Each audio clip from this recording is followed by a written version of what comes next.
పిలుచుచున్నది ప్రతి వారిని వినుమా విశ్వసించుమా.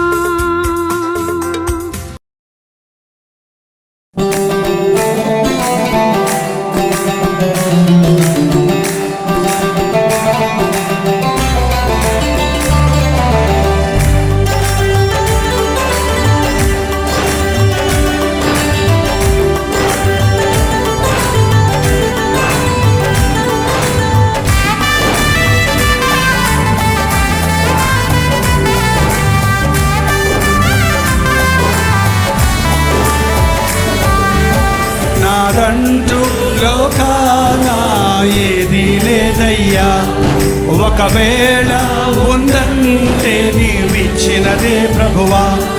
నీదే నీదే నాకంతా నీదే, నీదే నీదే బ్రతుకంతా నీదే.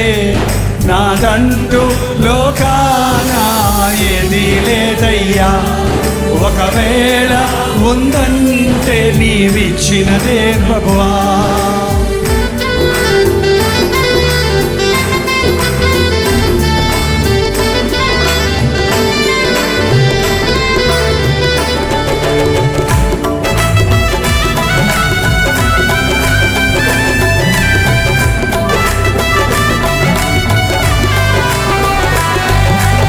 నాకు ఉన్న సామర్థ్యం, నాకు ఉన్న సౌందర్యం, నాకు ఉన్న సౌభాగ్యం, నాకు ఉన్న సంతానం,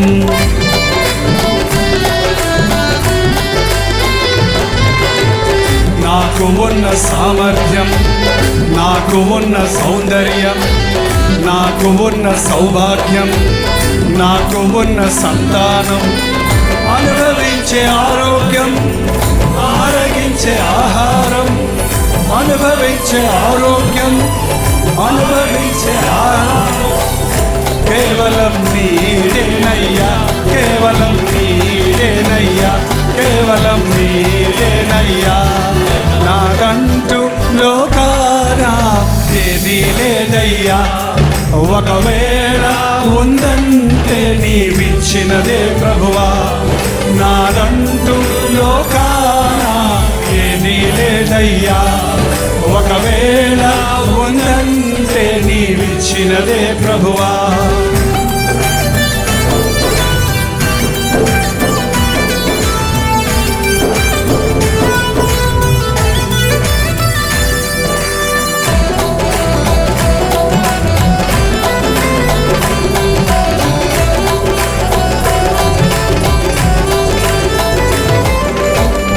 నాకు ఉన్న ఈ బలం, నాకు ఉన్న ఈ పొలం, తాగుచున్న ఈ జలం, నిలువనీడ ఈ గృహం,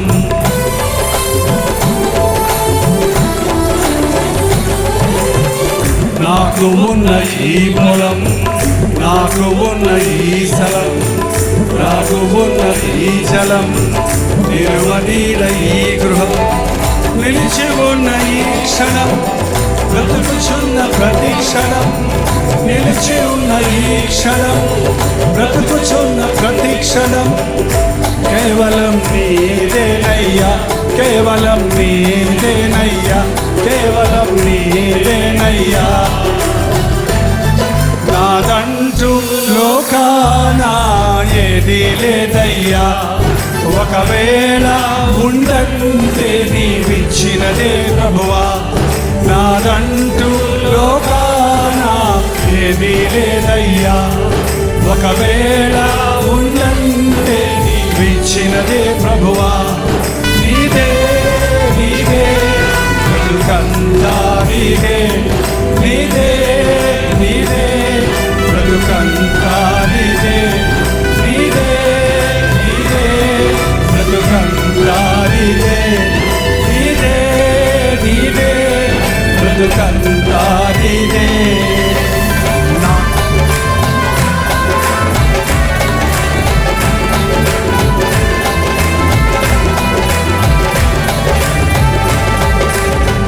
నాకు ఉన్న ఈ బలం, నాకు ఉన్న ఈ పొలం, తాగుచున్న ఈ జలం, నిలువ నీడ ఈ గృహం,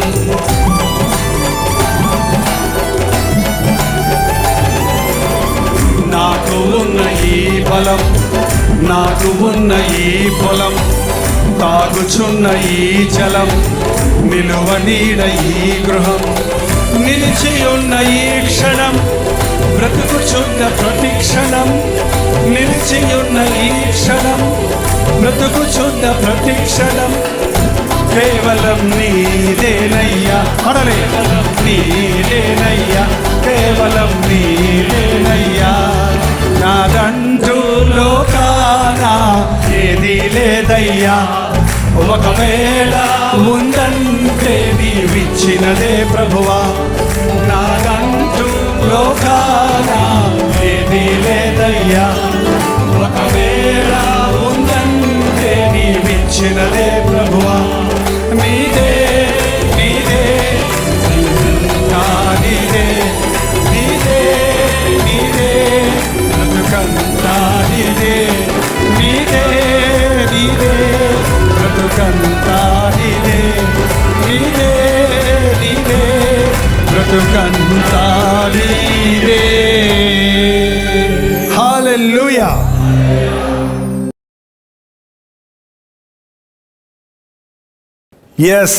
మత్తయి సువార్త 25వ అధ్యాయం 14వ వచనం దగ్గర నుండి చదువుకోబోతున్నాం.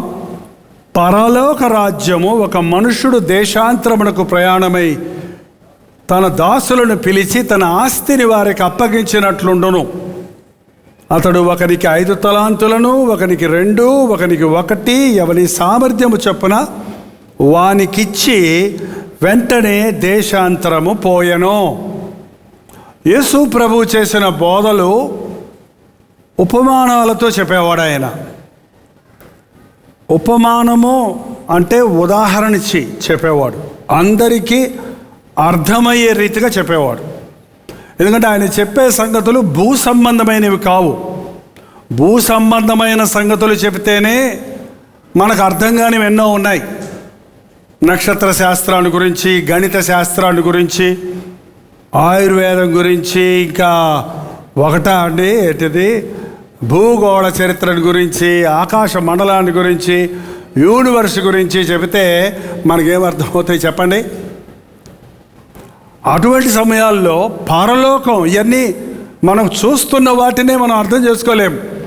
పరలోకాన్ని గురించి చెప్తే ఎలా అర్థమవుతుంది? అందుకని భూలోకంలో ఉన్న విషయాలను తీసుకొని పరలోకపు విషయాలను ప్రబోధించేవాడు మన ప్రభు అయిన యేసుక్రీస్తు. ఎందుకంటే ఈ లోక రాజ్యాలన్నీ తాత్కాలికమైనవే, పరలోక రాజ్యం మాత్రమే శాశ్వతమో ఉండేది. మనందరం ఆ రాజ్యానికి వారసులం కావాలని దేవుడు ఇంత గొప్ప ఏర్పాటును మన కొరకు చేశాడు. తన సెలువులో యాగం చేసి మనల్ని విలువ పెట్టి కొన్నాడు. ఇక్కడ ఒక ఉదాహరణ చెప్తున్నాడు ఏంటంటే, ఒక మనుషుడు దేశాంతరం పోతూ తన యొక్క దాసులను పిలిచి తన ఆస్తిని వారికి అప్పగించినట్లుండును. ఒకడికి 5 తలాంతులు, ఒకడికి 2, ఒకడికి 1, ముగ్గురికి అనేది ఉదాహరణ. ముగ్గురు కాకపోతే 300 మంది ఉండొచ్చు, 3000 మందికి ఇచ్చి ఉండొచ్చు. కానీ సులభంగా అర్థం చేసుకోవడానికి 3 సెట్స్, 3 తరగతులు, 3 విధమైన వ్యక్తులను చూపిస్తున్నాడు. ఒకడికి 5, ఒకడికి 2, ఒకడికి 1. ఎందుకు? దేవుడికి పక్షపాతం ఉందా? కొంతమందికి ఎక్కువ ఇస్తాడు, కొంతమందికి తక్కువ ఇస్తాడు, కొంతమందికి 1 ఇస్తాడు. ఎందుకు?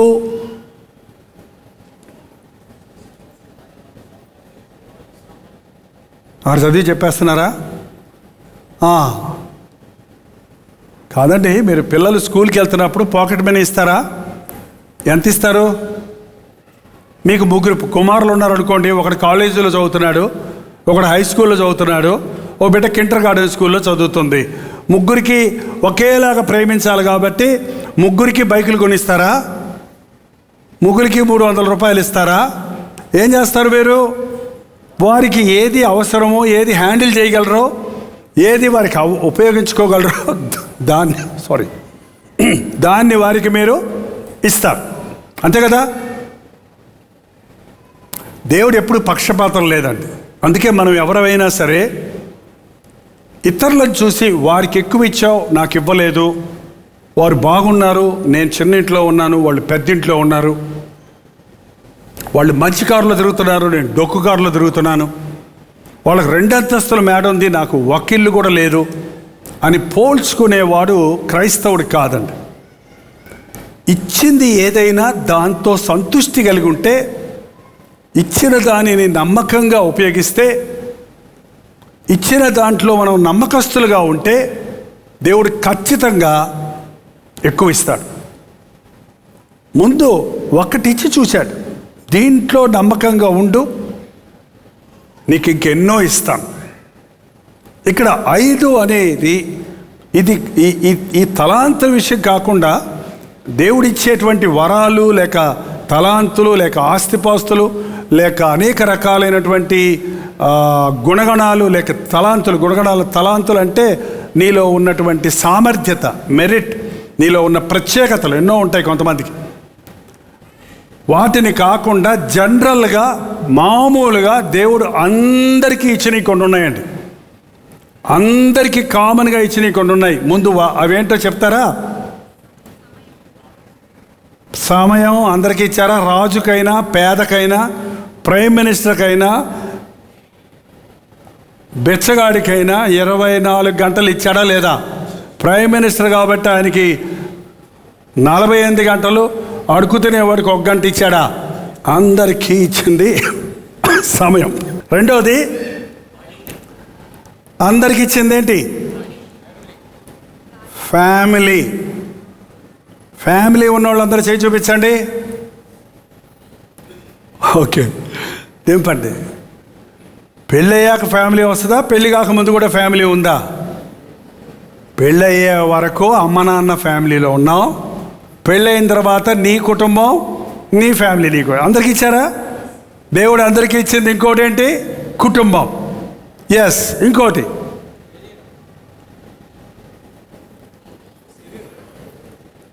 ఏం అర్థం కావట్లేదు. మీకు ఏమి ఇచ్చారండి? మీకే తెలియట్లా. ఏమి ఇచ్చారండి?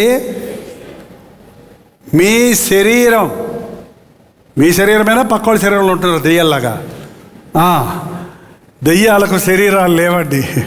మనకేమిచ్చాడు? అద్భుతమైన శరీరాన్ని ఇచ్చాడు. ఇంకేమిచ్చాడు? 1, 2, 3 అయినాయి. ఆయుష్, శరీరం ఉండటమే కాదు, ప్రాణం, ఊపిరి, ఆయుష్ అందరికీ ఇచ్చారు. చచ్చిన వాళ్ళకి అయిపోయింది వాళ్ళకి కదా. ఓకే, ఆయుష్. ఇంకొకటి, అసలు ఈ లోకంలో బతకాలంటే చెప్పండి. అన్బే ప్రధానం అని తమిళ్లో పాట పాడేవాళ్ళమండి. అప్పుడు కొంతమంది పాడేవాళ్ళు, పణమే ప్రధానం, డబ్బే ప్రధానం. డబ్బులు లేకపోతే ఎట్ట బతుకుతావురా? ఆయుష్ ఇస్తే సరిపోద్దా? ఆరోగ్యం ఇస్తే సరిపోద్దా? శరీరం అంటే సరిపోద్దా? కుటుంబం అంటే సరిపోద్దా? కుటుంబాన్ని రన్ చేయాలి కదా, పోషించాలి కదా. దానికి ఏం కావాలి? డబ్బు కావాలి. ఖచ్చితంగా డబ్బులు కావాలి. ఇండియాలో ఉంటే రూపాయలు కావాలి, అమెరికాలో ఉంటే డాలర్లు కావాలి, ఇంకో చోట ఇంకోటి కావాలి కదా. మరి డబ్బు దేవుడు ఇవ్వలేదా? అక్కడ మాట్లాడతా, డబ్బు మాకు దేవుడు ఇవ్వలేదండి, మేము కష్టపడి సంపాదించుకుంటున్నాం. మాకు కార్పొరేషన్ వాళ్ళు ఇస్తున్నారు, మాకు సెంట్రల్ గవర్నమెంట్ వాళ్ళు ఇస్తున్నారు, మాకు సిమ్సన్ కంపెనీ వాళ్ళు ఇస్తున్నారు, మాకు విజయ హాస్పిటల్ వాళ్ళు ఇస్తున్నారు, మాకు స్టేట్ గవర్నమెంట్ నుంచి ఉద్యోగం, నేను సెక్రటరియట్లో నేను పనిచేస్తున్నాను. ఏంటండి, నేను హాస్పిటల్లో పనిచేస్తున్నాను, నాకు డబ్బులు ఇచ్చేది వాళ్ళు, నాకు దేవుడు ఎప్పుడు ఇచ్చాడు అంటారా ఏంటి? ఎవరిచ్చారు? మాట్లాడతలా.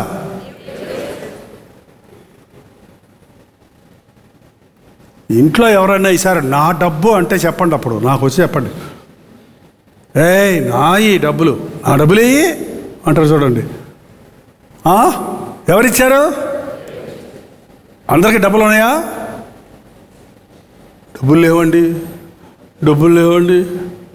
ఎదురుగుండా ఈ ట్రాన్స్పరెంట్ చొక్కా జేబులో కనపడుతూనే ఉంటుంది 2,000 రూపాయల నోటు. డబ్బులే లేవు. అదే ఉంది కదా, అదే చిల్లర లేదు, మళ్ళీ ఇటకమ్మస్క. ఇవాళ డబ్బులే ఉండవు ఎవరి దగ్గర కూడా. కానీ ఏముంటుంది? కార్డు.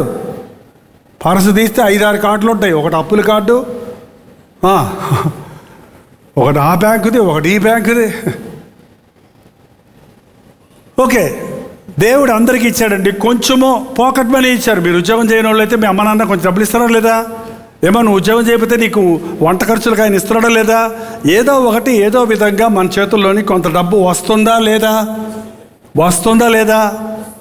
ఎలా మన డబ్బును వాడుతున్నాం, ఎలా మన సమయాన్ని వాడుతున్నాం, ఎలా మన ఆరోగ్యాన్ని వాడుతున్నాం, ఎలాగూ మన యొక్క బలాన్ని వాడుతున్నాం, ఎలాగూ మన యొక్క జీవితాన్ని ఉపయోగిస్తున్నాం అన్నది దేవునికి లెక్క చెప్పాలి. మీకు తెలుసా సంగతి?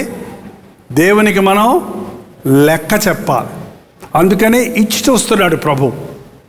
5 తలాంతులు ఇచ్చినోడు ఏం చేశాడట? ఆ 5 తలాంతుల్ని 10 తలాంతులు చేశాడు, మల్టిప్లై చేశాడు. మనం ఖర్చు పెట్టేది, కొన్ని ఖర్చు పెట్టింది అయిపోద్ది, కొన్ని పెట్టుబడి పెట్టిన దాన్ని మనం ఎక్కువ చేసుకుంటుంటాం. కొంచెంలో నమ్మకంగా ఉంటే దేవుడు ఎక్కువ ఇస్తానన్నాడు. ఒకసారి ఆలోచన చేయండి, మీ సంపాదన ఎంత, మీ ఖర్చు ఎంత? ముందు డబ్బు వెనక నుంచి ముందుకు వెళ్తున్నాం పోన్లండి. మీ సంపాదన ఎంత, మీ ఖర్చు ఎంత? ఎప్పుడైనా లెక్కలు వేసుకుంటారా? దేవుడిచ్చిన ప్రతి దానికి లెక్క చెప్పవలసినట్లుగా మనం బ్రతకాలి. మీకు ఎవరైనా 1 కోటి రూపాయలు ఇచ్చి ఖర్చు పెట్టుకోపో అంటే ఎలా ఖర్చు పెట్టుకుంటారు? మీ ఇష్టం వచ్చినట్టు ఖర్చు పెట్టుకుంటారు, లేకపోతే దాచిపెట్టుకుంటారు. నీ 1 కోటి రూపాయలు ఇచ్చి నెల రూపాయల్లో ఖర్చు పెట్టేసి నాకు లెక్కలు చూపించు అంటే ఎలా ఖర్చు పెడతారు? ఏది న్యాయమైందో, ఏది అవసరమైందో, ఏది యజమానుడికి సంతోషంగా ఉంటుందో ఆ విధంగా మాత్రమే ఖర్చు పెడతారు. మీలో వ్యక్తిగతంగా ప్రతి ఒక్కరూ మీరే దేవుని సొత్తు కాబట్టి మీ రాబడి అంతా ఆయనదే, ఆయనకు లెక్క చెప్పవలసినట్టుగా వాడాలి. నీకు ఇచ్చిన ఆదాయంలో అనవసరమైన ఖర్చులు, దురభ్యాసాల కొరకు చేసే ఖర్చులు, డబ్బు అనేది ఒక ఉచ్చు. అది ఆశ చూపించి మనల్ని ఇరికిస్తుందండి. డబ్బు విషయంలో ఎప్పుడూ మనం ఆకర్షితులం కాకూడదు, డబ్బుకు దాసులం కాకూడదు, డబ్బుకి లొంగకూడదు, డబ్బును తప్పైన విధములుగా ఆశించకూడదు. లంచాలు తీసుకోవడం, వడ్డీ వ్యాపారాలు చేయటం, అబద్ధపు మోసకరమైన దుర్వ్యాపారాలు చేయటం దేవునికి చాలా అసహ్యకరమైన వాటి. దేవుడిచ్చిన 5 తలాంతులు, 5 రొట్టెలు ప్రభు చేతుల్లో పెట్టాడు. ముందు ఆ బాలుడు ఏమైంది చెప్పండి? ఎంతమంది మీ ఆదాయాన్ని ప్రభువుకి అప్పచెప్పి, ప్రభువా నా జీతం ఎంత, మా రాబడి ఎంత, మా ఖర్చులు ఎంత, బిడ్డలు పెరుగుతున్నారు, ఖర్చులు పెరుగుతున్నాయి, రేట్లు పెరుగుతున్నాయి, నా ఆదాయం ఇంతే ఉంది, మా అధికారులు ఎన్ని సంవత్సరాలు ఉద్యోగం చేసినా జీతాలు పెంచడం లేసే సరిగదా, గట్టిగా అడిగితే ఉన్న ఉద్యోగం పీకేసేటట్టున్నారు. ఈ సమయంలో నేను ఎవరిని నమ్ముకోగలను, ఎవరిని అడగగలను ప్రభా, నువ్వు సహాయం చేయి, నువ్వు దీవిస్తే అది ఎన్నిటన్నిటికీ దీవెన కదా అని ప్రార్థించి మీ డబ్బును ఉపయోగించి చూడండి, సరిపోగా మిగులుతుందండి. కోర్స్ ప్రభుకి ఇచ్చే దశమ భాగం ఆయనకి చెల్లించాలి. అది నీ ప్రేమకు గుర్తు, నీవు దేవుని నమ్ముతున్నావు అనడానికి ఒక గుర్తు, అది అంతే. ఈ రోజున డబ్బు సమస్యల్లో చిక్కుని ఇతరుల ప్రాణాలు తీసేవాళ్ళు ఉన్నారండి, హత్యలు చేసుకునే వాళ్ళు ఉన్నారు, ఆత్మహత్యలు చేసుకొని చచ్చిపోయే వాళ్ళు ఉన్నారు, చిక్కుల్లో పడి బయటపడలేక. డబ్బు కోసం సేవ చేసేవాళ్ళు ఈరోజు చాలామంది కనపడుతున్నారు. సులభంగా డబ్బు సంపాదించుకోవడానికి దేవుని సేవ చేయటం అనుకునే వాళ్ళు కొందరుంటే, దేవుని సేవ చేస్తే ఉన్నది కూడా ఉండదు, కష్టాలు ఎక్కువ అవుతాయని వెనకాడేవారు మరికొందరు ఉన్నారు. ఎస్, డబ్బు మీద ఆధారపడి సేవ చేసేవాడు ఇటన్నా తిప్పలు పడతాడు, అటన్నా చిక్కుల్లో పడతాడు. కానీ దేవుని మీద ఆధారపడితే దేవుడు సహాయం చేస్తాడు. రెండవది, దేవుడు మనకిచ్చింది సమయం. 24 గంటలు. ఒక మనిషి 60 సంవత్సరాలు బతికితే 20 సంవత్సరాలు నిద్రపోతున్నాడంట. మీకు ఎప్పుడైనా తెలుసా ఈ సంగతి? 60 సంవత్సరాల్లో 20 సంవత్సరాలు ఎందుకు అయిపోతుంది? రోజుకి 8 గంటలు పడుకుంటే, 10 గంటలు 12 గంటలు పడుకున్నవాడు అయితే ఇంకా ఎక్కువ. రోజుకి 8 గంటలు పడుకున్నవాడు ఎన్ని సంవత్సరాలు నిద్రపోతున్నాడు? 20 సంవత్సరాలు నిద్రపోతున్నాడు. ఒక మనిషి బతికే జీవితంలో ఉద్యోగం చేయటానికి ఎన్ని సంవత్సరాలు అయిపోతున్నాయి? ఒక 20-24 సంవత్సరాలు. 8 అవర్స్ 10 అవర్స్ ఉద్యోగం చేసేవాడు 24 సంవత్సరాలు ఉద్యోగంలో అయిపోతుంది. అలాగే స్నానాలు చేయడానికి, భోజనాలు చేయడానికి, బట్టలు వేసుకోవడానికి ఒక 5-6 సంవత్సరాలు అయిపోతున్నాయి. ఇలా అలా అలా అలా అన్నిటికీ లెక్కలు కట్టేస్తే చివరికి దేవునికి 60 సంవత్సరాల్లో 6 నెలలు ఇస్తున్నాడంట మనుషుడు. 6 నెలలు అంటే రోజుకి ఎంతసేపు అనమాట? లెక్కేసుకోండి. కొత్తగా కొంచెం ఇలాంటి మీటింగులు వచ్చిన వాళ్ళు, ఇదేంటయ్యా ఎంతసేపు కూర్చుంటావా, ఇంతసేపు ఎందుకు ఈ గొడవ, ఎంతసేపు ఎందుకు ఈ సోది, ఎంతసేపు ఎందుకు టైం వేస్ట్ అన్నాడు ఒక ఆయన. ఏంటంటే ఇది వేస్టా? మీరు ఎక్కడ గడిపిన సమయమైనా వృధా. కానీ దేవుని సన్నిధిలో గడిపిన ప్రతి క్షణం మనకు దీవెనకరంగా మారుతుంది. నీ ఆవరణలో 1 దినము గడుపుట 1000 దినముల కంటే శ్రేష్టము. మనం దాన్ని గుర్తించడం లేదు. మన సమయంలో ఎంత సమయం దేవునికి ఇస్తున్నాం, ఎంత సమయం దేవునికి ఇవ్వాలి? దశమ భాగం దేవుని సొత్తు అంటున్నారు. దశమ సమయం ఎంత? 24 గంటల్లో కనీసం 2 గంటల 40 నిమిషాలు రోజుకి దేవునికి పూర్తిగా వేరే పనులు చేయకుండా కనీసం 2-2.5 గంటలు ఆయన వాక్యం చదవడానికి, ప్రార్థన చేసుకోవడానికి, ఆయన స్తుతించడానికి ప్రతిరోజు ఉపయోగించాలి మనం. అప్పుడు వర్ధిల్లబడతాం. అంటే 2.5 గంటలు దేవునికి ఇచ్చి మిగిలిందంతా మన ఇష్టం వచ్చినట్టు బతకొచ్చు అంటారేమో. కాదు. ప్రతి క్షణము అనుక్షణము నిన్నే కొలుతూ ప్రతి క్షణము ప్రభువును ప్రేమించాలి. ప్రతి నిమిషము దేవుడితో సహవాసం కలిగి ఉండాలి. ఎడతెగక ప్రార్థన చేయాలి. దివారాత్రములు ఆయన వాక్యాన్ని ధ్యానించాలని వాక్యం సెలవిస్తుందండి. మన సమయం అంతా దేవుని కోసం వాడినప్పుడు దానివల్ల ఏం లాభమో అని ఈ లోకరీతైన లాభాలు చూసుకోవటం కాదు, కానీ మేము సమస్తము విడిచిపెట్టి నేను వెంబడించాం కదా, మాకేం కలుగుతుందని పేతురు అడిగినప్పుడు ప్రభు ఏం చెప్పాడు? ఎవడైనా నా నిమిత్తమై తన తల్లిదండ్రులైనా, అన్నదమ్ములైనా, అక్కచెల్లెలైనా, ఆస్తులైనా, ఇళ్ళనైనా మరి ఏదైనా నువ్వు విడిచిపెట్టిన ఎడల ఇహమందు పరమందు నిత్య జీవము 100 రెట్లు పొందుతారు.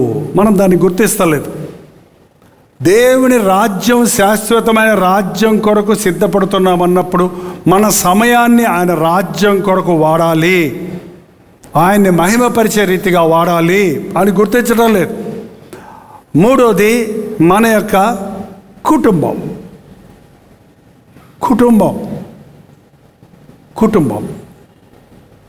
చాలామందికి ఇల్లులు ఉన్నాయి కానీ కుటుంబాలు లేవు. నిజం చెప్పండి, దేవుని సన్నిధిలో చెప్పండి. మీరు ఎప్పుడైనా మీ భార్యను చూసి, నువ్వు నాకు దొరికినందుకు చాలా సంతోషం, అని చెప్పారా? కొంతమంది తలకాయ ఊపుతున్నారు. మీరు ఎప్పుడైనా అమ్మా మీరు మీ ఇంటి యజమాని చూసి ఏమండి ఎక్కడ దొరికేవారో బాబు రాక్షసులాగా అనకండి. ఒకప్పుడు రాక్షసుడే, ఒకప్పుడు తాగుబోతే, ఒకప్పుడు వ్యభిచారే, ఒకప్పుడు దొంగే, ఒకప్పుడు పనికిమాలినోడే. కానీ ప్రభువుని ఎరిగిన కుటుంబాల్లో ఆ పలుకులు ఉండవు. ప్రభువుని ఎరిగిన తర్వాత భార్యాభర్తల్లో ఐక్యత వస్తుంది, ప్రేమ వస్తుంది. మా నాన్నగారు అమ్మగారికి మధ్యలో చాలా గొడవలు ఉంటాయి. ఒకప్పుడు మారు మనసు పొందకముందు, మారు మనసు పొందిన తర్వాత వాళ్ళిద్దరూ చిలక గోరెంకలు అయిపోయారు. ఏంటంటే ముసలోళ్ళు అయిపోయిన తర్వాత కూడా ఆయన ఎంతో ప్రేయసిని పిలిచినట్టు పిలుస్తాడు. చిలక ఏమండి అంటే భలే నేర్చుకోవచ్చురా బాబు, ఫ్యామిలీస్ అందరికీ చూపించాలనుకునేవాడిని. ఇవాళ భార్యను పేరు పెట్టి పిలవరు సరిగదా. ఇదిగో నిన్నే షో ఏంటది ఉస్సు బుస్సు అంటారేటండి భార్యని. చక్కగా ప్రేమగా పిలుచుకోండి. ఇతర దేశాల్లో అయితే హనీ ముని అంటారట. Honey I can't live with you, I give you divorce అంటాడట. హనీ అంటనే ఉంటాడు, నీతో బతకలేని పొమ్మ అంటుంటాడట. ఇది ఒక బూటకం, నోటితోటి మాత్రమే ప్రేమ. మనకి నోటితోనూ ప్రేమ లేదు, క్రియల్లో మనసులో ఉంటుంది. ఉంటే ప్రేమగా పిలవండి, ప్రేమగా ఇదిగో ఇదిగో నిన్నే పోనీ ఎడమైన పిలవండి, కానీ ప్రేమగా పిలవండి. ఏమండి ఇప్పుడు స్త్రీలు ఇంతకుముందు మన భారతదేశంలో ఆంధ్ర తెలుగుదేశంలో తెలుగు మాట్లాడే వాళ్ళందరూ తప్పకుండా భర్తను కూలి పని చేసుకునేవాడైనా కూటికి లేనుడైనా భర్త దగ్గరకు వచ్చేటప్పటికి రోడ్లో పడదు, ఒరే పరై అనిపించుకున్నా. భార్య దగ్గరికి వచ్చేటప్పటికి ఏమంటుంది తెలుసా అండి? భార్య ఏమండి అంటది. కానీ ఇప్పుడు అట్లేదు, నిన్నే అంటున్నారమ్మా. ఈ మెడ్రాస్ తెలుగు వాళ్ళు అంతా అంతే, ఇదిగో నువ్వే అంటారు. అనకండి, కొంచెం రెస్పెక్ట్ ఇవ్వండి. మీ ఇంటిలో అయినా ఆయనకి పాపం జ్ఞానమేమండి. ఎక్కడ బయటికి పోతే మర్యాద లేదు, బయటికి పోతే సంతోషం లేదు, బయటకు పోతే ఎవరు లెక్క చేయటం లేదు. కనీసం ఇంటికి వస్తారు నువ్వు ప్రేమగా మాట్లాడితే ఇంకెంత బాగుంటుంది, ఆయనకి ఎంత ఆదరణ ఉంటుంది. మీ ఇద్దరు ఒకటైతే దేవుడి నామానికి ఎంత మహిమ వస్తుంది, దేవుడు మిమ్మల్ని ఎలాగ ఆశీర్వదిస్తాడు. చూడండి, కుటుంబాన్ని అనుభవించమన్నాడండి దేవుడు, ఆనందించమన్నాడు. కుటుంబము ఒకరికొకరు తోడుగా ఉండటానికి, ఒకరు బలహీనలైతే ఇంకొకరు బలపరుచుతారు, ఒకరు కృంగిపోతే ఇంకొకరు ఆదరించడానికి. కొన్నిసార్లు భర్త కృంగిపోతాడు, భార్య ఆదరించాలి. కొన్నిసార్లు భార్య కృంగిపోతే భర్త ఆదరించాలి. కొంతమంది పిల్లలు ఉన్నారు, దేవుడు పిల్లల్ని ఇచ్చినప్పుడు అసలు పిల్లలు లేని గృహాల్లో ఎంతోమంది దిగులు పడుతుంటారు. ఎందుకు?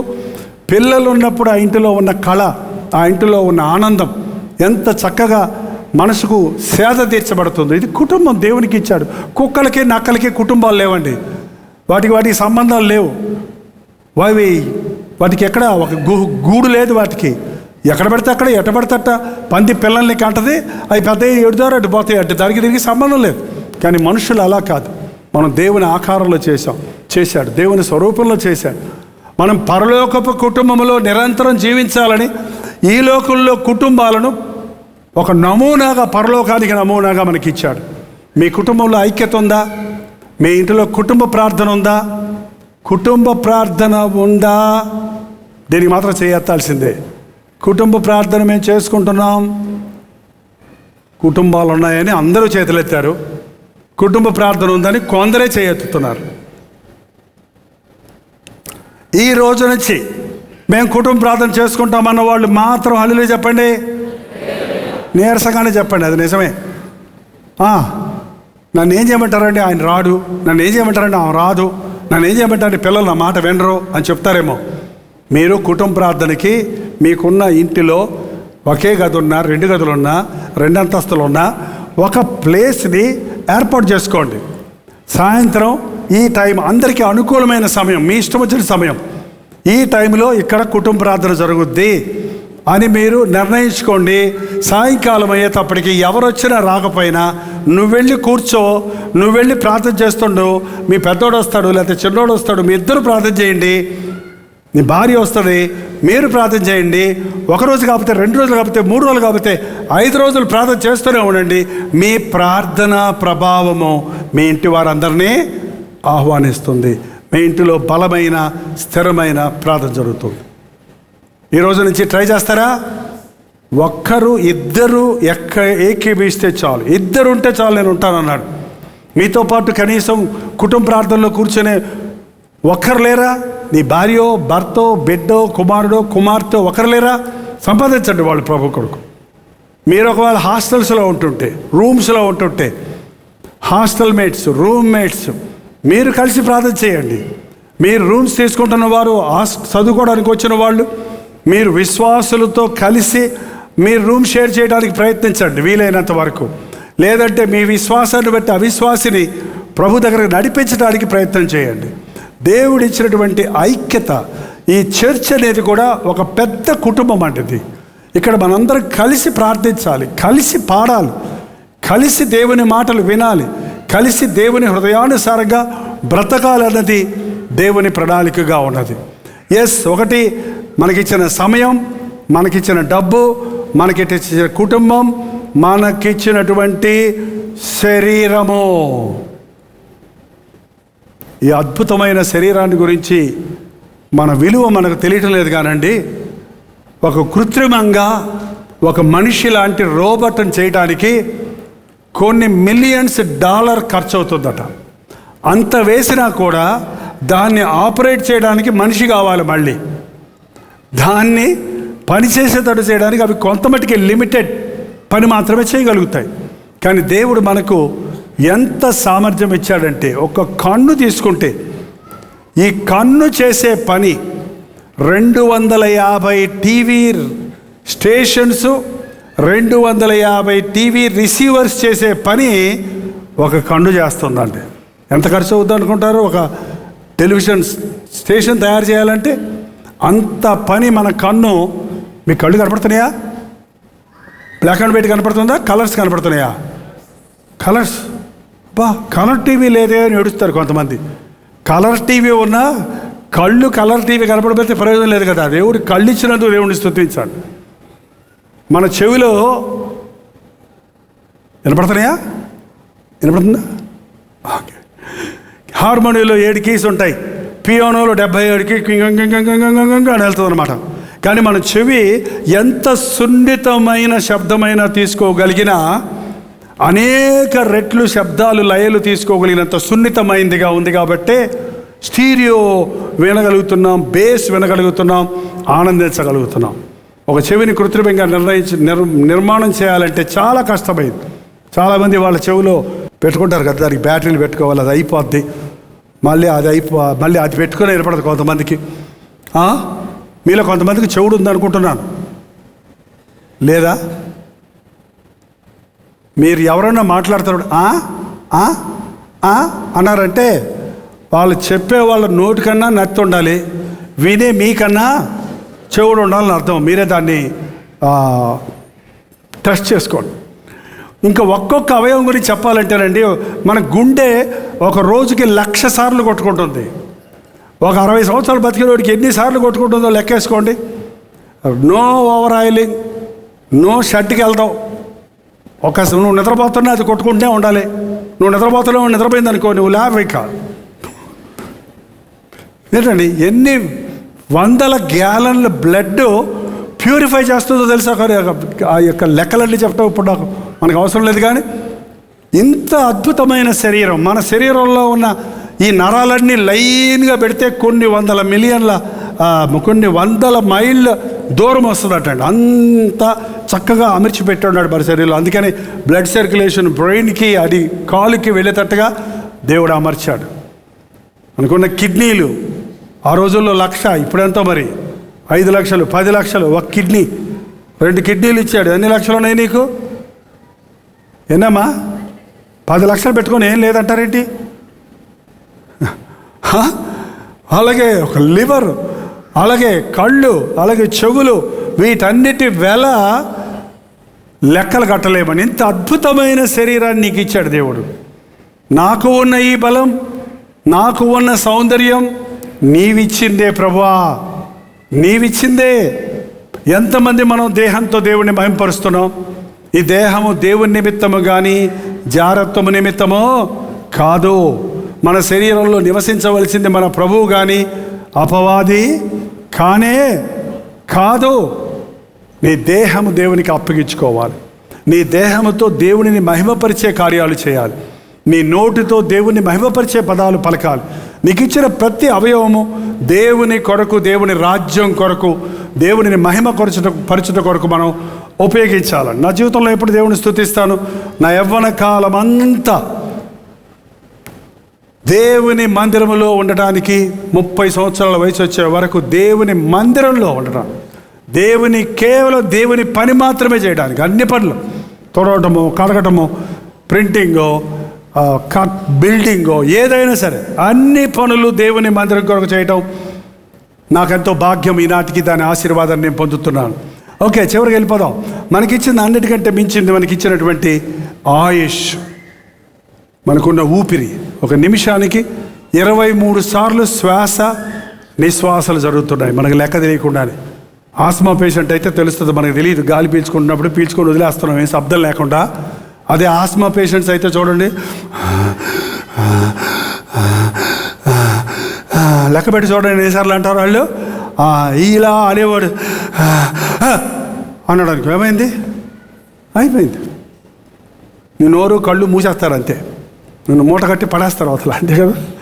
ఈ ఆయుష్ అండి ఎవ్వడు ఇవ్వలేడు. మనకున్నది ఒకే జీవితం. మళ్ళీ నేను చెప్తుంటాను ఈ మాట. ఒక్కసారే జైపాల్ అనేవాడు ఒక్కసారి పుట్టాడు, ఒక్కసారి బతుకుతాడు, ఒక్కసారి చస్తాడు. ఆ తర్వాత తీర్పు. నువ్వు ఎలా బతికావు, నా కొరకు ఏం చేశావని తీర్పు ఉంది, లెక్కప్ప చెప్పాలి మనం.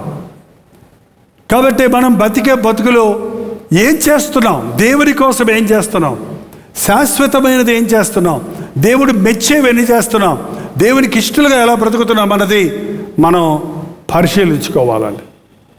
ఇష్టానుసారంగా మనం బ్రతికేసి తెల్లారుతుంది, రాత్రి అవుతుంది, తింటున్నాం పడుకుంటున్నాం, ఖర్చు పెడుతున్నాం, వస్తున్నాయి, అయిపోతున్నాయి. ఏ గురి లేకుండా, ఏ ధ్యాస ఏ ప్లాన్ లేకుండా, ఏ పద్ధతి లేకుండా చేసేవాళ్ళు ఎంతోమంది ఉన్నారండి. అలాంటి వారు దేవుడు లెక్క అడిగినప్పుడు ఏం చెప్తారు? తిరిగి వచ్చారు, 5 తలాంతులను పిలిచాడు. ఏం చేసావయ్యా? అసలు ప్రభు అడగనే లేదు, వాడే చెప్పాడు, ఇదిగో ప్రభా నువ్వు ఇచ్చింది నేను 10 చేశాను, నేను ఒకటి ఉంచుకుంటాను అనలేదు, అన్నీ నీకు ఇచ్చేస్తాను అన్నాడు. ఒకరికి 5 తలాంతులు వెళ్ళిపోయినా 2. ఓకే, 20 వచనం అండి. అప్పుడు 5 తలాంతులు తీసుకునేవాడు మరి 5 తలాంతులు తెచ్చి, అయ్యా నీవు నాకు 5 తలాంతులు అప్పగించితివి, అవియుగాక మరి 5 తలాంతులు సంపాదించుదనని చెప్పాను. అందుకు యజమాని ఏమన్నాడు? భలా నమ్మకమైన మంచి దాసుడా, నీవు ఈ కొంచెములో నమ్మకంగా ఉంటివి, నిన్ను అనేకమైన వాటి మీద నియమించదను, నీ యజమానుని సంతోషములో పాలు పొందుమని అతనితో చెప్పెను. కొంచెములో నీవు నమ్మకముగా ఉంటివి కాబట్టి నీకు అనేకమైన వాటిని నేను అప్పగిస్తాను. ఎందుకంటే మన జీవితాల్లో ఎప్పుడు చూసినా ఆ కొంచెమే ఉంది మనకి. అదే జీతం, అదే స్థాయి, అదే రాబడి, అదే జీవిత శైలి. దేవుడు నన్ను ఇలా చేశాడు ఎందుకంటారు? మీరు ఆ ఉన్న దాంట్లో నమ్మకంగా లేరు, కృతజ్ఞతతో లేరు, దేవుణ్ణి మహిమపరచడం లేదు. మీకున్న దానిని పెట్టుబడిగా అది మల్టిప్లై చేయాలనే ఆశ లేదు. అందువల్లే మనం నమ్మకత్వం అనేది చాలా దేవుడికి అవసరం అండి. నేను ఇవాళ చెప్పాలనుకున్నది మెయిన్గా ప్రభు నాతో చెప్పమంటుంది, నేను నేర్చుకోవాల్సింది, నేందరం నేర్చుకోవాల్సింది ఏంటంటే నమ్మకస్తులు కావాలండి. దేవునికి నమ్మకస్తులు కావాలి. డబ్బు విషయం అనేది చీపెస్ట్ థింగ్. అన్యాయపు సిరి విషయంలో మీరు నమ్మకంగా లేకపోతే నీకు అంతకంటే ఉన్నతమైన ఎవరిస్తాడు? పనికిమాలిన డబ్బు విషయంలో నీవు నమ్మకంగా ఉండకపోతే నీకు పరలోకపు శక్తినిస్తే ఏం చేస్తావు దాన్ని? మోషే నా ఇల్లంతటిలో నమ్మకస్తుడు. చూడండి హెబ్రీయులకు రాసిన పత్రిక 3వ అధ్యాయం 2వ వచనం అండి. దేవుని ఇల్లంతటిలో మోషే నమ్మకముగా ఉండినట్లు, మోషే నమ్మకముగా ఉండినట్లు. దేవుని ఇల్లంతటిలో మోషే నమ్మకముగా ఉండినట్లు. దేవుని ఇల్లంతటిలో మోషే నమ్మకముగా ఉండినట్లు. నన్ను చేయి ప్రభువా అని నేను అడుగుతున్నానండి. నాకు ఇంత పెద్ద పరిచర్య ఇచ్చాడు దేవుడు. సోషల్ మీడియా ఇచ్చాడు, టీవీ పరిచర్య ఇచ్చాడు, మ్యాగజైన్ పరిచర్య ఇచ్చాడు, సంఘ పరిచర్య ఇచ్చాడు. అనేక ఆత్మలను నాకు అప్పచెప్పాడు దేవుడు. నేను వారిని నా స్వప్రయోజనానికి వాడుకోవడానికి కాదు, దానివల్ల నేను పేరు ప్రఖ్యాతులు సంపాదించుకోవడానికి కాదు, దానివల్ల నేను గొప్పవాడిని అవడానికి కాదు. దేవుడు అప్పగించిన సేవను నమ్మకంగా చేసి మల్టిప్లై చేసి ఆ సేవలో మరి అనేక వేల మందిని ప్రభు కొరకు రక్షణలోనికి నడిపించి ఆయన సన్నిధిలో, ఇదిగో ప్రభువా నీవిచ్చిన తలాంతులు నీ కొరకు వాడాను, నీవిచ్చిన సమయాన్ని నీ కొరకు వాడాను, నీవిచ్చిన డబ్బును నీ కొరకు వాడాను, నీవిచ్చిన నా కుటుంబాన్ని నీ కొరకు వాడాను, ఇదిగో నా సమస్తము నీకే ప్రభువా అని రేపు ప్రభు నన్ను అడిగినప్పుడు, ఇవాళ అడుగుతాడు, ఎవరు చెప్పగలరు రేపని? ఆయన ముందు నేను నిలబడ్డప్పుడు, ఆయన వచ్చి నన్ను అడిగినప్పుడు ఏం చేసావు జైపాల్ నాకు నువ్వు అని అడిగితే నేను సిగ్గుపడవలసిన అవసరం లేకుండా ఉంటే నేను ధన్యుడంటే. ఇదిగో ఆయన నువ్వు చేసిన దాన్ని నేను నమ్మకంగా చేశాను. మనుషులు మెచ్చుకుంటే ప్రయోజనం లేదు. ఆ పాస్టర్ గారు మంచోడు, ఆ పాస్టర్ గారు చెడ్డోడు, ఇలా ఇదే పెద్ద పుకార్లు, ఇవాళ ఫేక్ న్యూస్లు, ఈ యొక్క సోషల్ మీడియాలో ఏదో ఒక మెర్సల్స్ అవుతూనే ఉంటాయి ప్రతి వారి మీద. కానీ మనుషులు పొగిడినా, మనుషులు నొచ్చుకున్నా మెచ్చుకున్నా నేను లెక్క చేయనన్నాడు డేవిడ్ బ్రైడర్ అనే భక్తుడు. నా దేవుడు నన్ను మెచ్చుకుంటే చాలు, నా దేవుని ముందు నేను యథార్థంగా బ్రతకాలి, నా దేవునికి నేను లెక్కప్ప చెప్పాలి. లెక్కప్ప చెప్పవలసి వచ్చినప్పుడు నీవు దేవుని ముందు సిగ్గుపడలేకుండా ఉండాలి, నమ్మకంగా ఉండాలి. నీకున్న అధికారం, నీకున్న సమయం, నీకున్న డబ్బు, నీకు అప్పచెప్పిన మనుషులు ఏంటండి, ఆత్మల దేవుడు మీరు నా సొత్తు కాదు, మీరు ప్రభు సొత్తు, కానీ నా పరివేషంలో ఉంచాడు మిమ్మల్ని. నేను మిమ్మల్ని దిద్దకపోతే, నేను మిమ్మల్ని గద్దించకపోతే, నేను మిమ్మల్ని సరిగా నడిపించకపోతే, మీకు సరైన వాక్యాన్ని విభజించి పంచకపోతే, మిమ్మల్ని వాక్యానుసారంగా పరిపూర్ణులుగా చేయకపోతే దేవుడు నన్ను లెక్క అడుగుతాడని భయం. లెక్క అడుగుతాడు, భయం ఏంటి? ఖచ్చితంగా అడుగుతాడు లెక్క. కొంచెంలో నమ్మకంగా ఉండు. ఈరోజు కాదు, నేను నేర్చుకున్నాను. 5గురికి ప్రసంగం చేసిన రోజులు నా జీవితంలో చాలా ఉన్నాయి. 5గురిని కూర్చోబెట్టుకున్న 5గురికి మనస్ఫూర్తిగా ప్రసంగం చేసిన రోజులు ఉన్నాయి. మైకులు, స్టేజులు ఏమి లేవు అక్కడ. ఆ సందులోకి వెళ్ళి, ఆ గొంతులోకి వెళ్ళి, ఆ ఇంటిలోకి వెళ్ళి అక్కడ కూర్చొని 5గురిని మనస్ఫూర్తిగా పలకరించి, మనస్ఫూర్తిగా ప్రార్థించి, వారి యోగక్షేమాలు తెలుసుకొని వారి కోసం ప్రార్థించి వారిని ప్రభు దగ్గరకు నడిపించిన సంభవాలు మీరే చెప్పగలరు. మీలోనే ఉన్నారు అనేక మంది.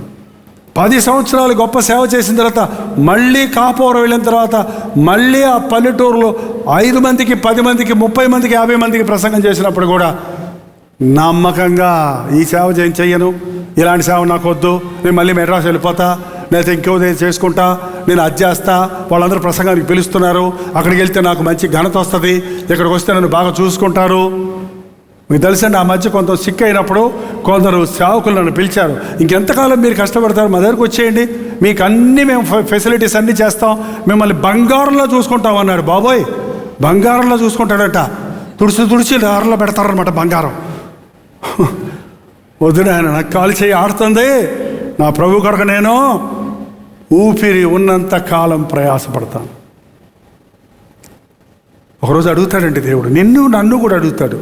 నిన్ను అడుగుతాడు. నన్ను 5 తలాంతుల గురించి అడగచ్చు, నిన్ను 1 తలాంతు కూడా ఇచ్చి అడగచ్చు. నీకో చర్చ్ ఇచ్చాను, నీకో తలాంతు ఇచ్చాను, నీకో సంఘం ఇచ్చాను, నీకో సేవకుడిని ఇచ్చాను, నీకోసం నా ప్రాణం ఇచ్చాను, నీ మీద నేను దృష్టి ఉంచాను, నువ్వు నా కోసం ఏం చేశావు అడుగుతాడు. 5 తలాంతులోని అడిగాడు, 2 తలాంతులోని అడిగాడు, 1 తలాంతోండి అడిగాడు. 5 తలాంతులోడేమో ఇదిగో 5 అన్నాడు. 2 తలాంతులోడు ఏమన్నాడు? ఇదిగో 2 అన్నాడు. 2 తలాంతులు ఇచ్చిన వాడు ఏమన్నాడు చూడండి.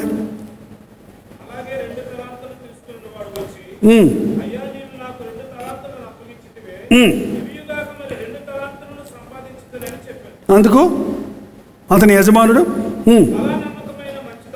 బలా నమ్మకమైన కొంచెం మంచి దాసుడు అన్నాడా? కొంచెం మంచి దాసుడు కదా. 10 చేసినోడికి బలా నమ్మకమైన మంచి దాసుడే అన్నాడు. 4 చేసినా బలా నమ్మకం. కొంచెం అట్లా మళ్ళీ అక్కడ ఈ లెక్కలు మనకి 2, 5, 10, 1. ఎన్ని సంఘాలు ఉన్నాయి మీకు? ఎన్ని ప్రసంగాలు చేశారు మీరు? ఎన్ని పాటలు పాడారు మీరు? ఎన్ని పెళ్ళిళ్ళు చేశారు మీరు? ఇవాళ పాస్టర్ గారులకు ఇదే పెద్ద డిగ్రీ. 736 పెళ్ళిళ్ళు చేశాను బ్రదర్ నేను అన్నాడు ఆయన వచ్చి. ఎన్ని కుటుంబాలు కలిసి ఉన్నారో అని అడగాలనుకున్నాను నేను. పెళ్ళిళ్ళు చేయడం నా భయం. ఒకవేళ పెళ్లి చేస్తే వాళ్ళు జీవితకాలం అంతా కలిసి ఉండే వరకు ప్రార్థించడం నా బాధ్యత నేను గుర్తించి నేను తక్కువ మందికే పెళ్లి చేశాను. ఇంతవరకు దేవుని మహాకృప వలన నేను చేసిన పెళ్ళిళ్ళు చేసిన వాళ్ళందరూ కలిసి జీవిస్తున్నారు. ఒకళ్ళిద్దరు విడిపోయి కొన్ని 7-8 సంవత్సరాలు విడిపోయారు ఒక కుటుంబం, భార్యాభర్తలు ఇద్దరు. ఏంటి ప్రభా నేను చేశాను పెళ్ళి మధ్యవర్తిగా, నేను లెక్క చెప్పాలి నీకు ఆ కుటుంబం కోసమని నాకు గుర్తొచ్చినప్పుడల్లా ప్రార్థన చేస్తూనే ఉన్నాను. ఒకరోజు నాకు వినపడింది ఏంటంటే 7 సంవత్సరాల తర్వాత భర్తలు ఇద్దరు సమాధానపడి కుటుంబంగా కట్టబడి చక్కటి బిడ్డలకు తల్లిదండ్రులు అయ్యారు. ఇప్పుడు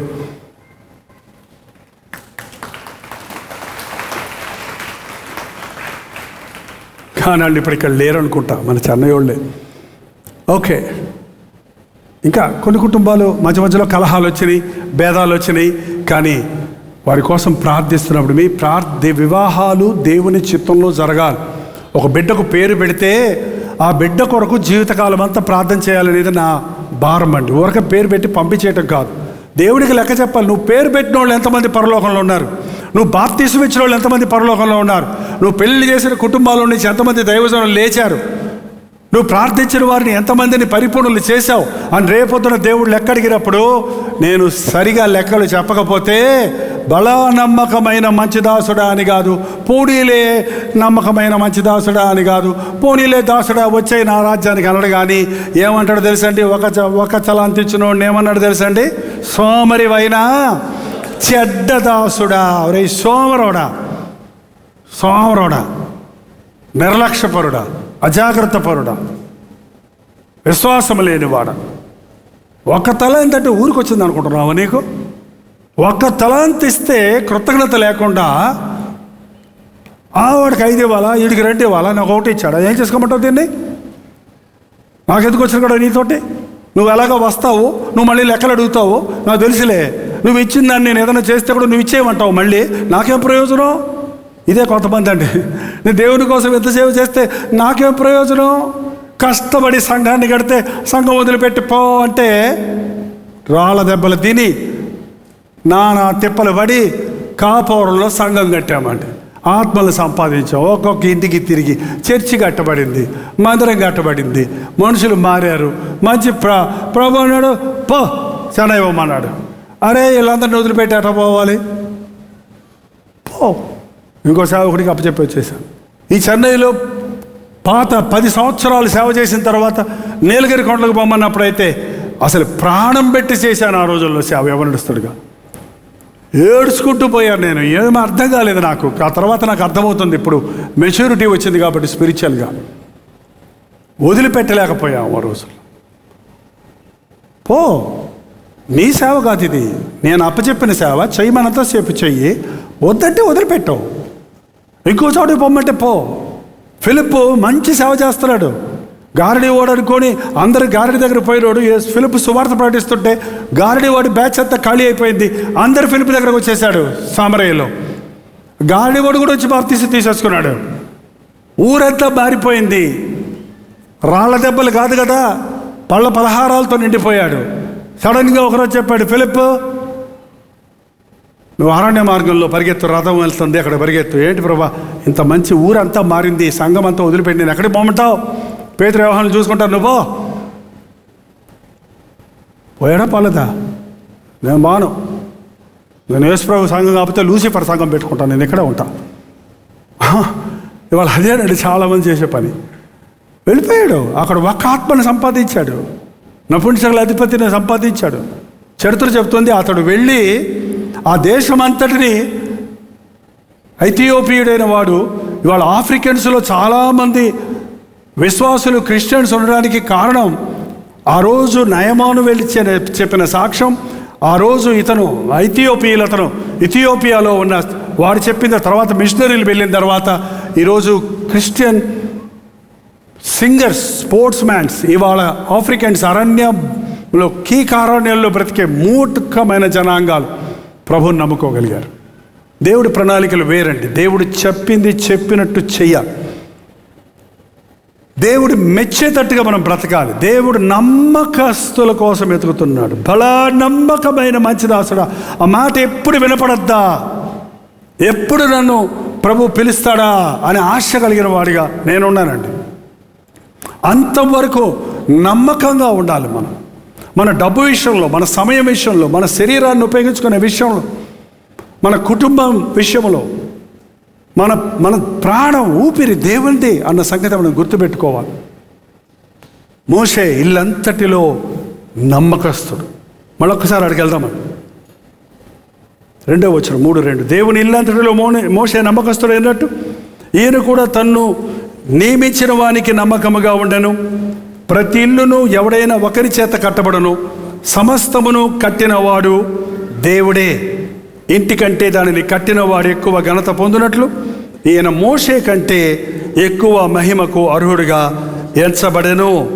ముందు చెప్పబోవు సంగతులకు సాక్షార్థముగా మోషే పరిచారకుడై ఉండి దేవుని ఇల్లంతటిలో నమ్మకముగా ఉండెను. మోషే ప్రవక్త అనలేదు ఇక్కడ, నాయకుడు అనలేదు ఇక్కడ. ఏమంటున్నాడు? పరిచారకుడుగా ఉండి దేవుని ఇల్లంతటిలో నమ్మకముగా ఉండెను. మోషే పరిచారకుడుగా ఉన్నాడు. అంతే. తను సేవ చేస్తున్నాను అంటే ప్రసంగాలు చేస్తామంటారేంటి, సూటు బూటు వేసుకోవటం అంటారేంటి, స్టేజ్ మీద నిలబడతామంటారేంటి, అవన్నీ తర్వాత అదొక భాగం మాత్రమే, ఒక భాగమే. స్టేజ్ దిగిన తర్వాత పని ఉంది నాకు చాలా. స్టేజ్ మీద ఉన్నదే కాదు పరిచర్య. 24 hours మనం దేవుని పని చేయాలి. 24 hours మనం ప్రార్థించటంలో, విజ్ఞాపన చేయటంలో, టెక్నికల్గా బిహైండ్ ద సీన్స్ ఎన్నో పనులు ఉన్నాయి దేవుని రాజ్యాన్ని, సువార్తని ఇవాళ సోషల్ మీడియాలో, టీవీల ద్వారా అనేకులకు అందించడానికి. దేవుడు మెచ్చాలి నిన్ను. ఇన్ని సంవత్సరాలు నువ్వు దీవించబడ్డావు ఈ మందిరంలో, ఇన్ని సంవత్సరాలు నువ్వు ఆశీర్వదించబడ్డావు, నీ కుటుంబాలు ఆశీర్వదించబడ్డాయి, నీకు చక్కటి బిడ్డలను ఇచ్చారు, నీకు ఆరోగ్యకరమైన బిడ్డలను ఇచ్చాడు. కొంతమంది తల్లులు ఎలా దుఃఖిస్తున్నారో చూస్తే నాకు వేదన కలుగుతుందండి. 8 రోజుల బిడ్డకి హార్ట్ సర్జరీ ప్రార్థన చేయమని ఒకళ్ళు పెడితే 8 రోజుల పసికందుకి గుండె ఆపరేషన్, ఏదో ఆపరేషన్ చేయాలి, హార్ట్ ఏదో ప్రాబ్లం సంథింగ్, వెంటనే ఆపరేషన్ చేయాలి అంటే ఆ తల్లిదండ్రులు ఎలా అలమటిస్తున్నారో తెలుసా? 21 సంవత్సరం అయిందండి మా అబ్బాయికి, నడవడు, మాట్లాడు, మెంటల్లీ రిటాలియేట్, మేమే ఎత్తుకొని మొయ్యాలి అని బాధలు పడుతున్న వాళ్ళని చూసినప్పుడు మనం కొంచెం విసిగించే బిడ్డలుంటే గన్నానరా నిన్ను అంటావు. నువ్వు అన్నావు. దేవుడు ఇచ్చాడు గర్భఫలము, యెహోవా ఇచ్చో బహుమానం. దేవుడు ఇచ్చాడు. కనాలనుకున్న వాళ్ళందరూ కనగలుగుతున్నారా? దేవుడిచ్చిన బిడ్డల్ని ఒక్కోసారి మీ బిడ్డలు విసిగిస్తున్నప్పుడు, ఒకసారి బిడ్డల మనకు భారం అనిపించినప్పుడు మనం గుర్తు చేసుకోవాలి. పోనీలే, వాడు ఇంకా రక్షించబడలేదు కదా, వాడు ఇంకా అవగాహనలోనికి రాలేదు కదా, ప్రభు ఆ బిడ్డను మార్చని ప్రార్థన చేసి కనిపెట్టండి, వాడు యోగ్యుడు అవుతాడు. అంతేగాని అదే ఒకవేళ ఒక కుంటోడో, ఒక గుడ్డోడో, ఒక బ్రెయిన్ పెరగని వాడో నాకు పుట్టుంటే నేను మోస్తూ ఉండేవాడిని కదా, దీనికంటే ఈ బిడ్డ మారటానికి అవకాశం ఉంది, మేలే కదా అని దేవుడిని స్తుతించవచ్చు కదా. ఎస్, దేవునికి మీ బిడ్డలను అప్పగించండి, దేవుణ్ణి స్తుతించండి. ఆ ఒక తలాంతోడు దగ్గర ఏం చెప్పాడు? ఆ ఒక తలాంతోడు కూడా తీసి ఎవరికి ఇమ్మన్నాడు? ఆల్రెడీ 10 ఉన్నాయి చూడు, మళ్ళీ అదే వాడికి కూడా. అందుకనే కొంతమందికి ఉండే కొద్ది ఆశీర్వాదాలు ఎక్కువ అవుతుంటాయి, కొంతమందికి ఉన్నాయి కూడా ఊడిపోతుంటాయి. మీరు ఏ స్టేజ్లో ఉన్నారో తెలియదు. పెరుగుతున్నారా, తరుగుతున్నారా? భక్తి విషయంలో పెరుగుతుంటే అన్ని విషయాల్లో వర్ధిల్లుతుంటారు, భక్తి విషయంలో తరుగుతుంటే అన్ని విషయాల్లో అదే తెలిసిపోద్దండి. వేరేమీ లేదు. బాగా ఆసక్తి కలిగిన వాడు కానుకలు ఇచ్చే విషయంలో ముందుంటాడు, మందిరానికి వచ్చే విషయంలో ముందుంటాడు, దేవుని మందిరం పనులు చేసే విషయంలో ముందుంటాడు, సాక్ష్యం ఇచ్చే విషయంలో ముందుంటాడు, అన్నిట్లో ముందుంటాడండి. భక్తిలో దిగజారిపోయినాడు అన్నిట్లోనూ కింద నుంచి ఉంటాడు ముందు. మమ్మీ నేను పాస్ అయ్యాను, ఫస్ట్ క్లాస్ అన్నాడట. అవునారా, నువ్వా, నిజమా? అవును మమ్మీ, కింద నుంచి ఫస్ట్ క్లాస్ అంట. కింద నుంచి ఫస్ట్ క్లాస్ ఏంటి? ఇక నేనే తక్కువ మార్కులు క్లాసులో వచ్చినాడు ఎవడో, కింద నుంచి నేనే ఫస్ట్. ఇవాళ అలాగే ఉంది క్రైస్తవ పెడతాడు. కొంచెంలో నమ్మకంగా ఉన్నోడికి ఎక్కువ ఇస్తానన్నాడు దేవుడు. అందుకేనండి ఒక వ్యక్తి దీవించబడుతున్నప్పుడు అంచెలంచెలుగా హెచ్చించబడుతుంటాడు. చాలామంది ఒక సమయం వచ్చేటప్పటికి స్టాగ్నెంట్ అయిపోతున్నారు. మనకి ఇక్కడ మోషే కంటే కూడా మనకు మాదిరిగా ఉన్న ప్రభు ఉన్నాడు అని చెప్పి ముగించుకున్న 6వ వచనం చదవండి. అయితే క్రీస్తు కుమారుడై ఉండి ఆయన ఇంటి మీద నమ్మకముగా ఉన్నాడు. ధైర్యమును నిరీక్షల వలన ఉత్సాహమును తుదమట్టుకు స్థిరముగా చేపట్టిన ఎడల మనమే ఆయన ఇల్లు, మనమే ఆయన ఇల్లు. మన పట్ల మన ప్రభు నమ్మదగిన వాడిగా ఉన్నాడు. మనల్ని నమ్మకంగా కాపాడుతున్నాడండి. ఎన్నిసార్లు తిరగబడ్డా, ఎన్నిసార్లు జారిపోయినా, ఎన్నిసార్లు బాధ పెట్టినా ఆయన ఎంతైనా నమ్మదగిన వాడు. మనం ఎంతనైనా అప్రమాస్తులుగా ఉన్నా ఇంకా మనల్ని ప్రేమిస్తున్నాడు. ఇంకా మన పట్ల తన వాత్సల్యతను వేడకుండా ఉన్నాడు. మనల్ని చక్కపరచాలని, మన లోపాలు సరిచేయాలని, మనల్ని పరిపూర్ణలు చేయాలని, మనల్ని ఆయన రాజ్య వారసులుగా చేసుకోవాలని ప్రభు ఆశిస్తూ కనిపెడుతున్నాడు. ఆయన రాకడ విషయంలో ప్రభు రాకడ సూచనలు అన్నీ ప్రపంచంలో నెరవేరిపోయినాయండి. మరి ఎందుకు ఇంకా ప్రభు రాకడ రాలేదంటే, లోకంలో ఉన్నవాళ్ళ సంగతి పక్కన పెట్టండి, వధువు సంఘం అనబడిన, క్రైస్తవులు అనబడిన, విశ్వాసులు అనబడిన వారే ఈరోజు అనేకులు విడిచిపెట్టబడవలసిన స్థితిలో ఉన్నారు కనుక ప్రాణమిచ్చిన ప్రభు మనల్ని ప్రాణము కంటే ఎక్కువ ప్రేమించి ఉన్నాడు కనుక మనల్ని ఆయన రాజ్యము కొరకు సిద్ధపరచాలని మన పట్ల దీర్ఘశాంతము చూపిస్తూ ఉన్నాడు. ఈ సమయంలో ఒకసారి ఆలోచించేద్దాం. దేవుడు వచ్చి నన్ను లెక్క అడిగితే వాక్యంలో స్పష్టంగా చెప్పబడింది, ప్రతి మాటకు లెక్క చెప్పాలి. దేహంతో జరిగించిన ప్రతిదీ, అది మంచిదైనా చెడ్డదైనా దాని గురించి లెక్క చెప్పాలి. మరి ముఖ్యంగా సేవకులమైన, పాస్టర్లమైన మీరు మీ లెక్కలే చెప్పుకోవాలి. మేమైతే బోధకులు అవ్వాలని ఆశపడేవారు, సేవకులు అవ్వాలని ఆశపడేవారు జాగ్రత్త పడాలి. ఎందుకంటే మేమైతే మీలో ప్రతి ఒక్కరి గురించి దేవునికి లెక్క చెప్పాలి. దేవునికి లెక్కప్ప చెప్పవలసి వచ్చినట్లుగా మీ ఆత్మలను కాయిచున్నారు కనుక వారి మాట విని వారికి, హెబ్రీయులకు రాసిన పత్రిక 13వ అధ్యాయం అక్కడ చూడండి, మీ పైన నాయకులుగా ఉన్నవారు లెక్క అప్పచెప్పవలసిన వారి వలె మీ ఆత్మలను కాయుచున్నారు. వారు దుఃఖముతో ఆ పని చేసిన యెడల మీకు నిష్ప్రయోజనము గనుక దుఃఖముతో కాక ఆనందముతో చేయునట్లు వారి మాట విని వారికే లోబడి ఉండుడి. దేవునికి లెక్కప్ప చెప్పవలసిన వారిగా మనం సేవ చేయాలి.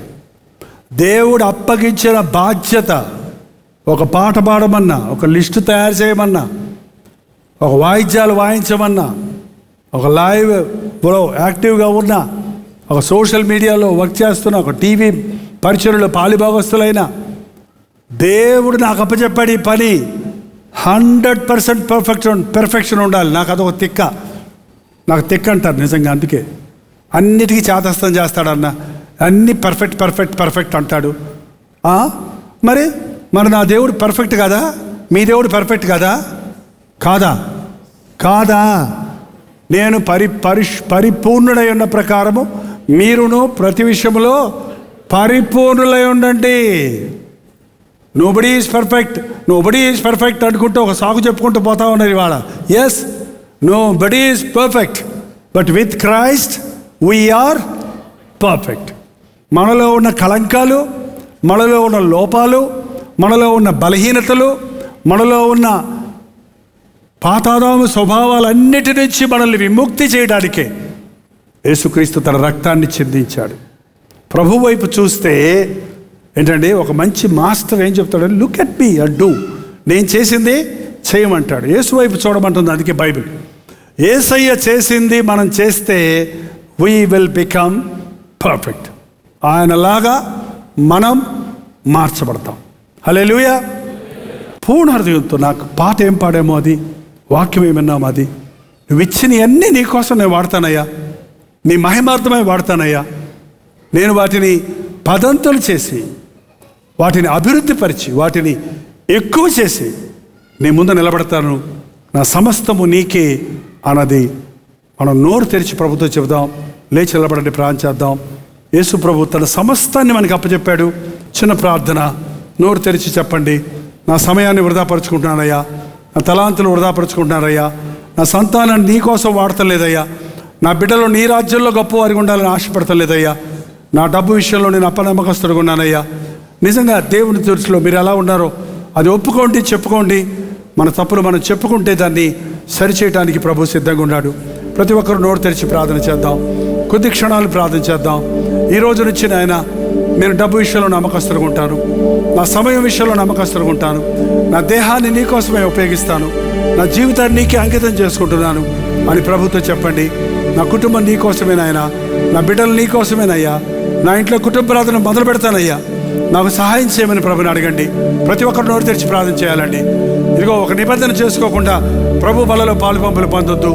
ఒక నిబంధన చేసుకోండి. ఈ రోజున దేవుళ్ళు ఎక్కడెళ్తాడు? ఒక రోజున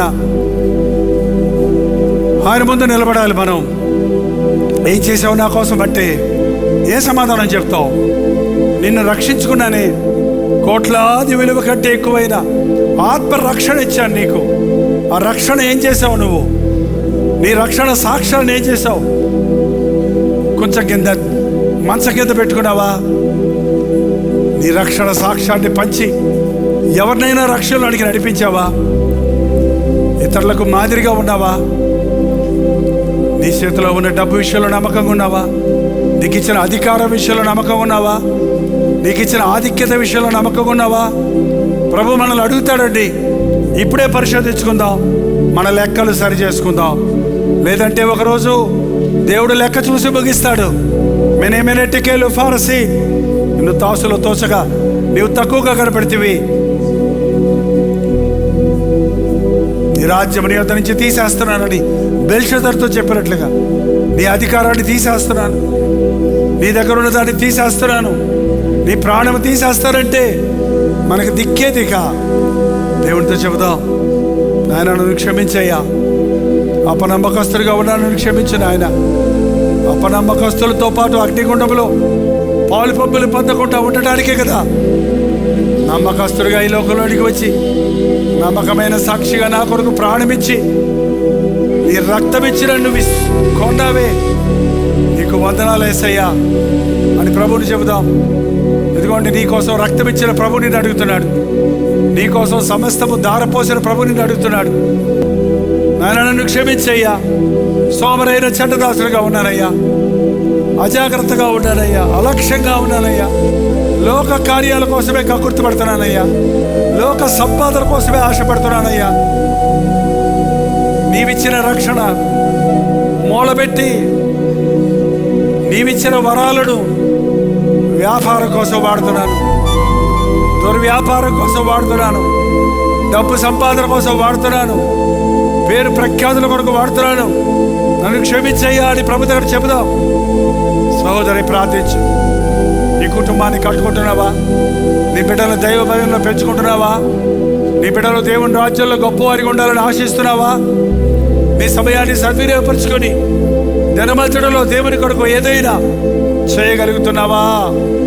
ప్రతి ఒక్కరు నోరు తెరిచి ప్రార్థన చేయండి. అలా నమ్మకమైన మంచి దాసుడా, అలా నమ్మకమైన మంచి దాసురాలా అని ప్రభువు మెప్పు కొరకు కనిపెట్టాలని ఆశపడదాం. ఒకే జీవితం మనకి ఇవ్వబడింది. ఈ జీవితాన్ని ప్రభు కొరకు ఉపయోగిద్దాం. పరిశుద్ధుడా, ప్రేమగల తండ్రి, ఒక్కసారి మమ్మల్ని చూడు నాయన.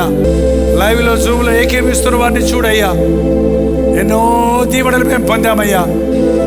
5 కాదు, 10 కాదు, కోట్లాది ఆశీర్వాదాలు మేము అనుభవిస్తూనే ఉన్నామయ్యా. అనుక్షణము నీవు మమ్మల్ని కాపాడుతున్నావు. సజీవులుగా ఉంచున్నావు, ఆయుష్నిచ్చున్నావు, ఆరోగ్యం ఇచ్చున్నావు, కుటుంబాన్ని ఇచ్చున్నావు. మా అవసరతలు తీరడానికి మాకు డబ్బునిస్తున్నావయ్యా. అది నీ చేతి నుంచి వచ్చిందని నమ్ముతున్నామయ్యా. నీ సన్నిధిలో నిలబడిన మమ్మల్ని నీ ఆత్మతో అభిషేకించుము. నీకు ఇష్టలుగా బ్రతుకుటకు, నిన్ను సంతోషపరచుటకు, నీ నామాన్ని నీ మహిమపరచుటకు మా ఒక్కొక్కరికి సహాయం చేయి. క్రీస్తు నామములో అడుగుచున్నాను తండ్రి, ఆమేన్. దాని స్తోత్రం. మీరు విన్న వర్తమానం మీకు ఆశీర్వాదకరంగా ఉంటే, మీ ప్రార్థన అవసరాలు భారాలు ఉంటే 954041 నెంబర్కి ఇప్పుడే ఒక టెక్స్ట్ లేక వాయిస్ మెసేజ్ ద్వారా వాట్సాప్ పంపించండి. మీ వాట్సాప్లన్నీ పరిశీలించి మేము ప్రార్థిస్తున్నాం. ప్రభు అద్భుతంగా మనకు జవాబులు ఇస్తున్నాం. మీరు ఇతర దేశాల్లో ఉంటే 91001008 నెంబర్కి మీ ప్రార్థన అవసరాలు పంపించాం. ఉచితమైతే రేపు ఉదయం 7 గంటలకు అనుదిన ధ్యానంలో మళ్ళీ కలుసుకుందాం. అంతవరకు దేవుడి మహాకృప మీకు తోడేడు దాకా.